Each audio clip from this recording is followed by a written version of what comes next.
Hello, this is Father Jomar again, coming to you in this liturgical music series.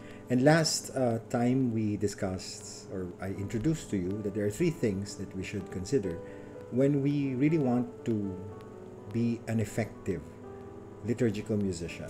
First is we need liturgical training, and then we need, of course, musical training for our skills, and then spiritual training, spiritual formation. So today we will tackle just liturgical formation. But first, let me share to you something. When I was a deacon at least 11 years ago, I gave a seminar in liturgical music to one parish choir, and where they were not exactly a choir; they were a group of singers. When I was discussing to them where the location of the choir should be, they did not believe what I told them, that as much as possible the choir should be a part of the congregation, seen as a part of the congregation. And why is that?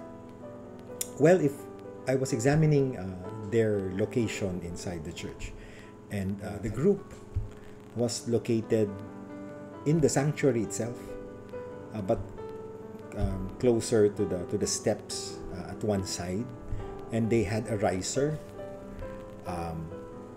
So all of them were there, and then all of them had one microphone each.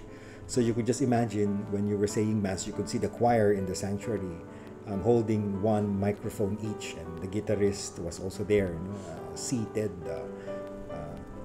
beside them.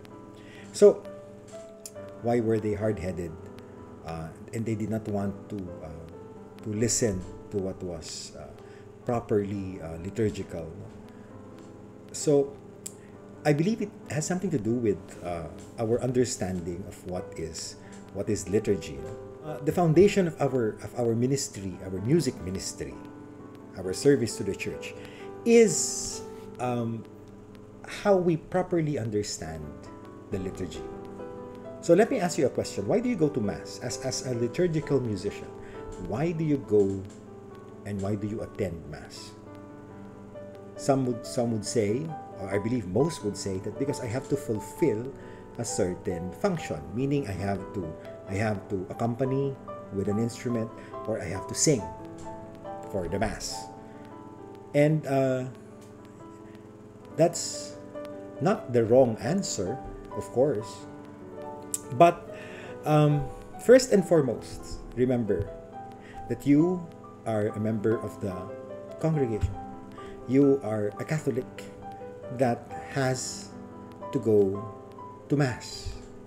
So if you are there only to play, only to sing, or only to perform your function as a musician, and not attend the Mass at all, there is something wrong with how you understand the liturgy. My point is, our ministry of music, our music ministry, should always be at the service of the liturgy.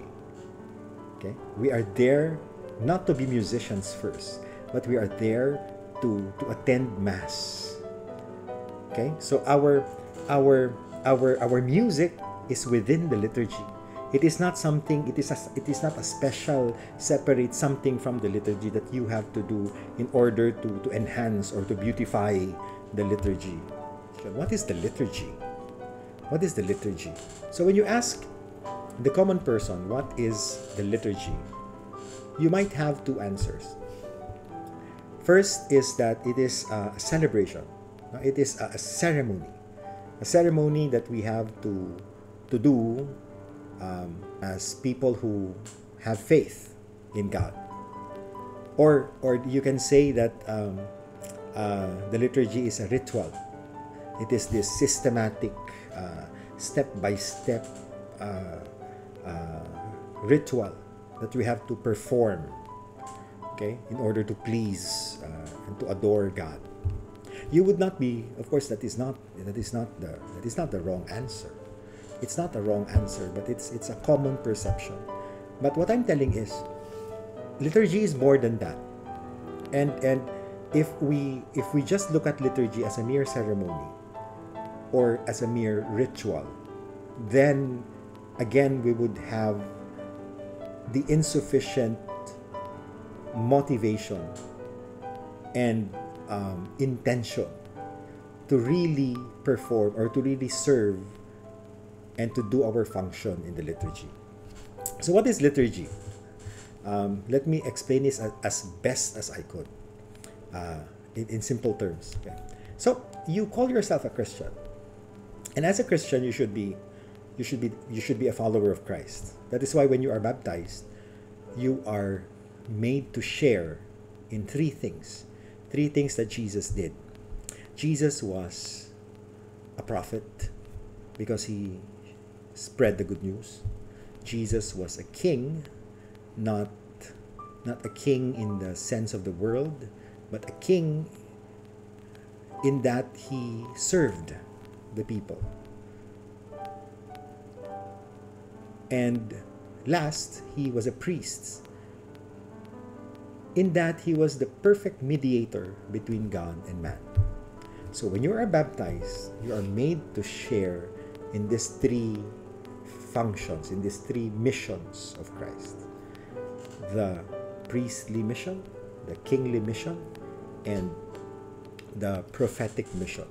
Now, when it comes to liturgy, we want to zoom in on the priestly mission. Now, if Christ, by his suffering, by his death, offered the perfect sacrifice to God for the forgiveness of our sins, therefore making him the perfect and eternal priest, we should continue what Christ has done in his life, in his suffering, in his death, in our lives.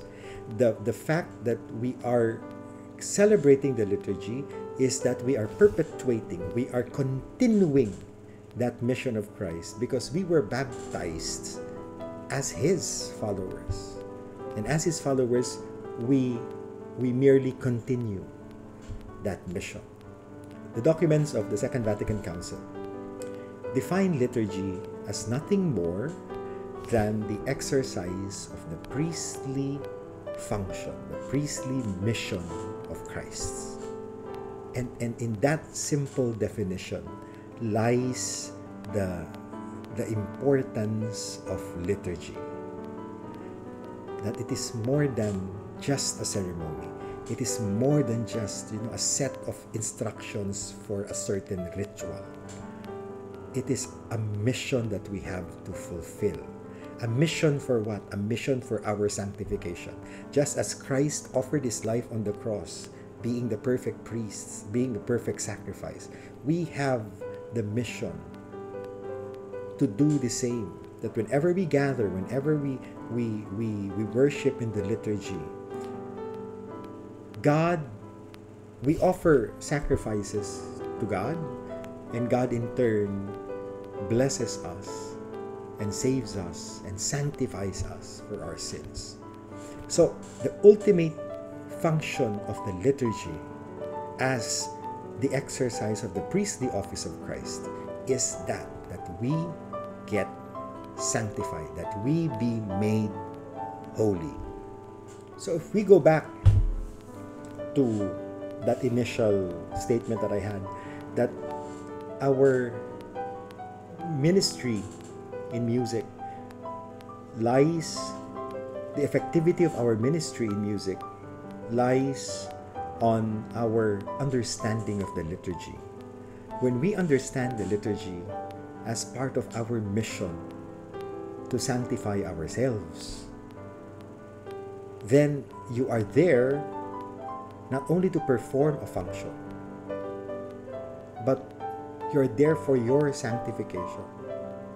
That is why, for example, there are musicians that play so loudly that you do not hear the people or the choir even sing.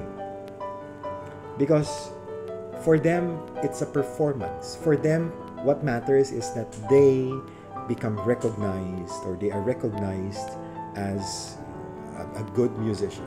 I guess we all pass through that phase, no? When we are beginner musicians, when we're amateur musicians, that we want the attention to ourselves. If you're a singer, if you're a choir, for example,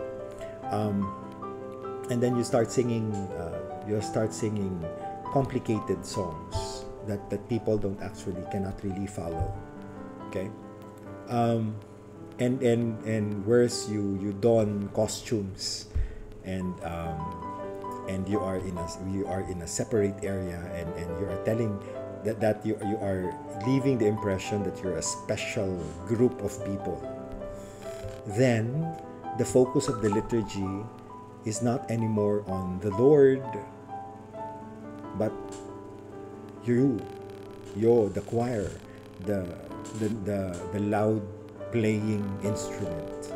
And that is when our selfish interests creeps into the celebration of the Mass. So ask yourselves, very simple question. As a musician, are you there to go to Mass? Or are you there just to sing and to showcase and to perform your function, your role?